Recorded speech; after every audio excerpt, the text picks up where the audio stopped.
হাই, hello', good evening সকলোকে। আজি আমাৰ উৰুকা, আমাৰ অসমৰ সকলো অসমবাসী ৰাইজলৈ মোৰ উৰুকাৰ শুভেচ্ছা আৰু হিয়াৰ পৰা মৰম সকলোলৈ যাচিছোঁ। সকলোৱে ভাল হওক দিনবোৰ, সকলোৱে কুশল মংগলে থাকক, সকলো সুখী হওক, সকলোৱে মুখত যেন হাঁহি থাকে সদায়, সকলো মনৰ পৰা দুখবোৰ আঁতৰ হওক, এয়ে ভগৱানৰ ওচৰত প্ৰাৰ্থনা কৰিছোঁ। আৰু আমি আজি আছোঁ দিল্লীত, কিন্তু ঘৰৰ দৰে এসাঁজ বনাই খাম বুলি ভাবিছোঁ। সেয়ে বিচাৰি বিচাৰি অলপ আনি ল'লোঁ মাছ। ইয়াতে আছে পাঠাৰ মাংস আৰু মাছ আনিছোঁ। এতিয়া ৰান্ধিম আৰু আজি ৰাতিটো এসাঁজ ধুনীয়াকৈ খাম। আছোঁ যদিও দিল্লীত, তথাপিতো আমাৰ ভোগালীৰ ভোগ পাহৰিবতো নোৱাৰোঁ। সেয়ে আৰু যি পাওঁ তাকে অকণমান খাম। আৰু আমাৰ অসমত চাগে অসমবাসীয়ে ধুনীয়াকৈ পাতিছে, কাৰণ আমি আৰু ইয়াতে আৰু এনেকৈ অলপ চেষ্টা কৰিছোঁ। অকণমান ধন চাই দিয়া এফালে। হেপী বিহু, হেপী উৰুকা। আজি কাইলৈহে বিহু, গতিকে ইয়াতেও হাঁহ পোৱা যায়, কিন্তু ইয়াতে আমি ৰাজহাঁহ দেখা পালোঁ, কিন্তু আমি ৰাজহাঁহ নাখাওঁ। গোলাঘাটৰ ছাইডেতো ৰাজহাঁহ খাই খুব ভাল পায়, কিন্তু আমি ৰাজহাঁহ নাখাওঁ, যিহেতুকে সৰস্বতী পাহন হয়, ৰাজহাঁহ খাবলৈ ভাল নালাগে, সেইটো কাৰণে। পাতিহাঁহ পোৱা হ'লে আনিলোহেঁতেন, কিন্তু পাতিহাঁহ ইয়াত নাপায়, মই দেখাও নাপালোঁ। সেয়ে মাছ আৰু মটন লৈ আহিলোঁ, খাচী পাঠা মাংস। এতিয়া ৰান্ধিম, আনি থৈছোঁ আৰু দেৰিকৈ ৰান্ধিম, খাম আৰু গোটেই ৰাতিটো আনন্দ ফূৰ্তি কৰিম, খাম। আছোঁ যদিও ৰুমত, কিন্তু তথাপিতো অকণমান সুবিধা কৰিছোঁ। বিচাৰিব জানিলে সকলো পোৱা যায়, যেনেকৈ বিদেশত আপোন মানুহ বিচাৰি পাওঁ, ঠিক তেনেকৈ বিদেশতো এটা ৰেষ্টুৰেণ্ট বা এটা কিটচেন ঠিক কৰি ল'ম, বনাম আৰু এসাঁজ খাম ধুনীয়াকৈ।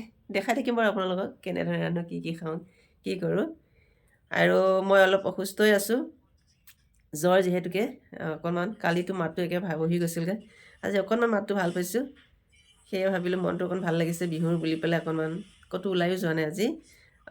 এনেই ঘূৰিবলৈ বাহিৰলৈ যোৱা নাই, কিন্তু অকণমান বজাৰৰ পৰা আহিলোঁ, সেয়াই আৰু।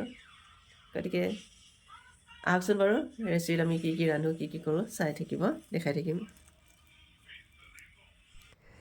আহক এতিয়া ধুনীয়াকৈ কিচেনত সোমালোঁ, আৰু এয়া মাংস, পাঠাৰ মাংস, এইখিনি ধুই পৰিষ্কাৰ কৰি লওঁ। আৰু ইফালে কাটি থৈছোঁ পিঁয়াজ, নহৰু, জলকীয়া ধুনীয়াকৈ। আৰু এতিয়া মই মাছখিনি ধুই আছোঁ, এয়া মই মাছ ধুই আছোঁ ধুনীয়াকৈ। আৰু তাৰপিছত ধুনীয়াকৈ মাছ ফ্ৰাই কৰিম, মাছ, আলু, বিলাহী দি বনাম আৰু মাংস বনাম, হৈ যাব। ইফালে মই আলু ফ্ৰাই কৰি আছোঁ, আলু ভাজি আছোঁ, আৰু ইয়াতে বনাম মই এতিয়া মাংস। বাকী আপোনালোকে ধুনীয়াকৈ চাই থাকক মোৰ ভিডিঅ'টো। মাছ ভাজিলোঁ, এতিয়া আলু দি মাছ ৰান্ধিম, আৰু এইফালে বনাম মটন, পাঠাৰ মাংস বনাম। আৰু বিহু বুলি ইয়াতে লাগি আছোঁ আৰু ধুনীয়াকৈ চাই থাকিব।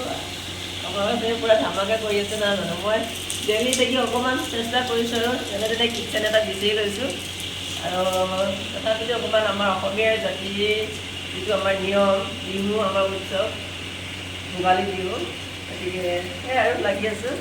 আৰু সকলোলৈ ভোগালী বিহুৰ মোৰ ফালৰ পৰা বহুত বহুত শুভকামনা, আৰু সকলোৱে খুব ধুনীয়াকৈ থাকক, দিনবোৰ ভাল হওক।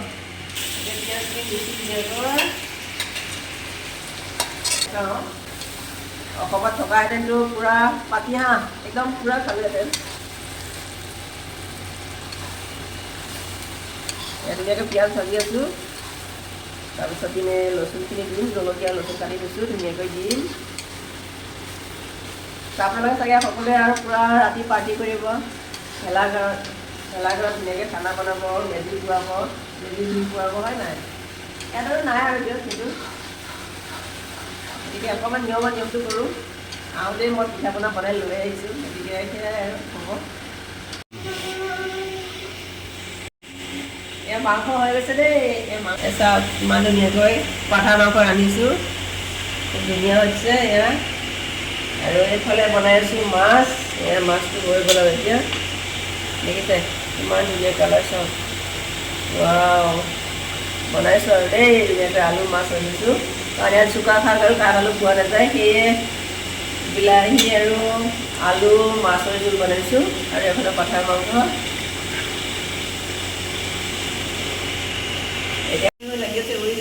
গৈছে অসমলৈ কিন্তু খানা ৰেডি হৈ গ'ল মই দিল্লীত থাকিও ধুনীয়াকৈ কিবা এটা বনাবলৈ সুবিধা পাইছোঁ ইয়াত বনাইছোঁ আৰু তেনেকৈ খাম আপোনালোকে মোৰ ভিডিঅ'টো সম্পূৰ্ণ চাই থাকিব আৰু সকলোৱে এনজয় কৰক মাঘৰ বিহু ভোগালী বিহুৰ তেনেকৈ ভোগে এসাঁজ খাওক মই সকলোলৈ ইয়াৰ পৰা দিল্লীৰ পৰা আৰু কি ক'ম আৰু শুভেচ্ছা দিছোঁ সকলোকে ভালে থাকক সকলোৱে পুৰণা দুখবিলাক পাহৰি যাওক নতুন বছৰটো আদৰি লওক আৰু সেয়াই আৰু দুখৰ মাজতে মানুহৰ জীৱনটো নহয় জানো এতিয়া ভালে থাকক আৰু মেজি জুইকুৰাই যাতে সকলো হিংসাবিলাক যাতে আঁতৰাই পঠিয়াই চবেই মোক যেনেকৈ মানুহে হিংসা কৰে সেই হিংসাবিলাকো নাইকিয়া হৈ যাওক সকলোৱে জুই লওক সেইখিনিয়ে আৰু আজি আমি কি ৰান্ধিলোঁ ডেইলি এই মাংস আধা মাংস খালোঁ দেই ফ্ৰাই কৰি একদম মজাকৈ খাই দিলোঁ তাৰপিছত এয়া হৈছে মাছ এয়া একদম ডাঙৰ ডাঙৰ মাছ ধুনীয়া ধুনীয়া মাছ মাছৰ আলু জোল বিলাহী দি তাৰপিছত এই আৰু আমাৰ ধৰণে ভাত খাব লৈছে আৰু খুব ভোক লাগিছে বোলে এইটো হৈছে পায়স আৰু কাষ্টটো বুলি কয় পায়সো কয় যি কয় ক'ব আৰু কিন্তু আমি এইটো আচলতে পায়সে বুলি কওঁ তাৰপিছত এয়া ভাষাত কাষ্টত বুলি কয় এইটো তামোলটো দৌৰি আহিছে এইফালে মাছ আৰু এইটো ভাত আমি খাম এয়া হৈছে আমাৰ ভোগালী মাঘৰ বিহুৰ খানা আৰু ধুনীয়া ধুনীয়া বনালোঁ যি নহওক সদায় খায়ে থাকোঁ আৰু দেখাম বাৰু আছে পিছত কিবা কিবি গতিকে আমি খাওঁ আপোনালোকক সকলোলৈ বিহুৰ শুভেচ্ছা থাকিল happy Bhogali Bihu bye bye কাইলৈ আকৌ লগ পাম